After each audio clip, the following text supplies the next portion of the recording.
જય માતાજી, હું છું રેણુકા ઠક્કર અને સ્વાગત કરું છું મારી ચેનલ રેણુકા ઠક્કર રેસીપીમાં।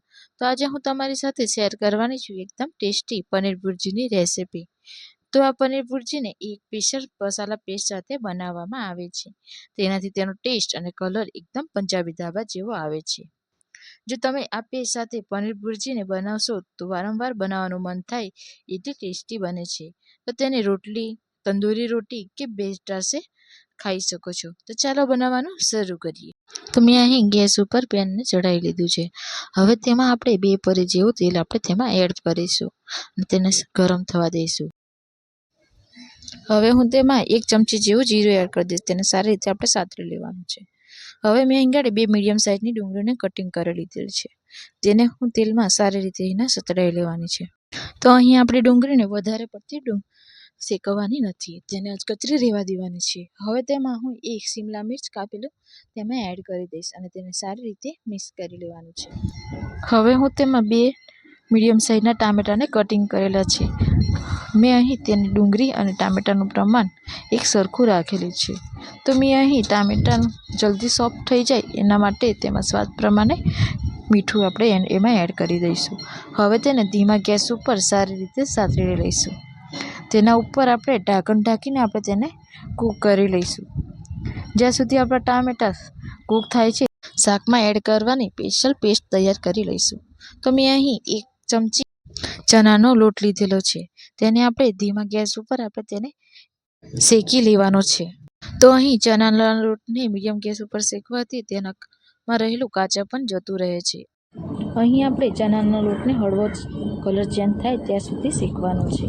ચણાનો લોટ આપણો તૈયાર થઈ ગયો છે। હવે આપણે તેને એક વાસણમાં કાઢી લઈશું। હવે તેમાં અડધી ચમચી જેવું હળદર, 1 ચમચી ધાણા જીરું પાવડર, 1 ચમચી ગરમ મસાલો અને મેં અહીં 2 ચમચી જેવું મોળું દહીં લીધેલું છે। અહીં દહીં નાખવાથી તેમાં ક્રીમીનેસ આવે છે। હવે તેમાં 2 થી 3 કે અડધી ચમચી જેવું આપણે તેમાં થોડું દૂધ નાખીશું। દૂધ મેં અહીં ઠંડુ લીધેલું છે અને તેને સારી રીતે મિક્સ કરી દેવાનું છે। હવે હું તેમાં 1 ચમચી મરચું ઉમેરવાનું છે, તેને સારી રીતે મિક્સ કરી લેવાનું છે।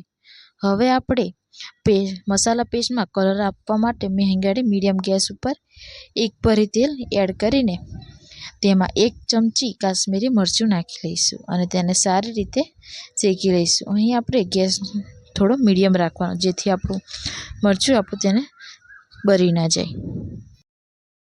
તો હવે આપણે ગરમા ગરમ તડકાને મસાલા પેસ્ટ સાથે પનીર ભુરજીમાં નાખવાની સ્પેશિયલ મસાલા પેસ્ટ, જ્યારે આ પેસ્ટને પનીર ભુરજીમાં એડ કરવામાં આવે છે ત્યારે તેનો ટેસ્ટ એકદમ પંજાબી ધાબા જેવો આવશે।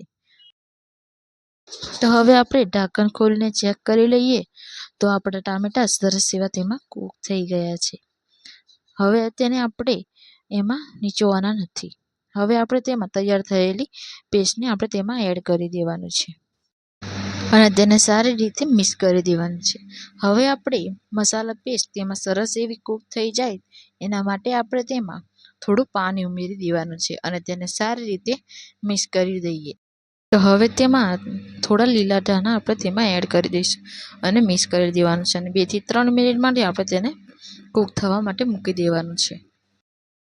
તો તેલ આપણું સરસ એવું ઉપર આવી ગયું છે। હવે તેમાં હું 200 ગ્રામ જેવું અહીં પનીર લીધું છે, તેને હું હાથની મદદથી આ રીતે તેમાં મસળીને આપણે તેમાં એડ કરી દેવાનું। તો હવે તેને ગ્રેવી સાથે સારી રીતે આપણે તેને મિક્સ કરી લઈશું અને હવે તેને ગ્રેવીને થોડી પતલી કરવા માટે હું તેમાં થોડો 1.5 કપ જેવું તેમાં પાણી એડ કરી લઈશું અને સારી રીતે તેને મિક્સ કરી લઈએ અને 2 થી 3 મિનિટ માટે તેને આપણે કૂક થવા માટે મૂકી દેવાનું છે, જેથી મસાલાનો ટેસ્ટ આપણા પનીરમાં મિક્સ થઈ જાય। મીડિયમ ટુ હાઈ ગેસ ઉપર આપણે તેને ઢાંકીને મૂકી લઈશું। તો લગભગ 2 થી 3 મિનિટ જેવું થઈ ગયું છે। હવે આપણે તેને ખોલીને ચેક કરી લઈએ તો તમે જોઈ શકો છો કે તેલ આપણું સરસ એવું ઉપર આવી ગયું છે। જોતાં જ ખાવાનું મન થઈ જાય તેવી તૈયાર છે આપણી પંજાબી ઢાબા સ્ટાઇલ પનીર ભુરજીની રેસીપી। તો તમને આ રેસીપી તમે ઘરે પણ બનાવી શકો છો, તો ઘરે તમે જરૂરથી ટ્રાય કરજો અને કોમેન્ટમાં જણાવજો કે તમને આ મારી રેસીપી કેવી લાગી। જો તમને આ મારો વિડીયો ગમ્યો હોય તો મારી વિડીયોને એક લાઇક કરી દેજો અને ચેનલ પર નવા આવેલા હોય તો મારી ચેનલને સબસ્ક્રાઈબ કરી દેજો અને બાજુમાં આવેલા બેલ આઇકનને પ્રેસ કરી દેજો જેથી કરીને આવનાર વિડીયોની અપડેટ તમને સૌથી પહેલાં મળતી રહે. Thank you for watching. જય માતાજી.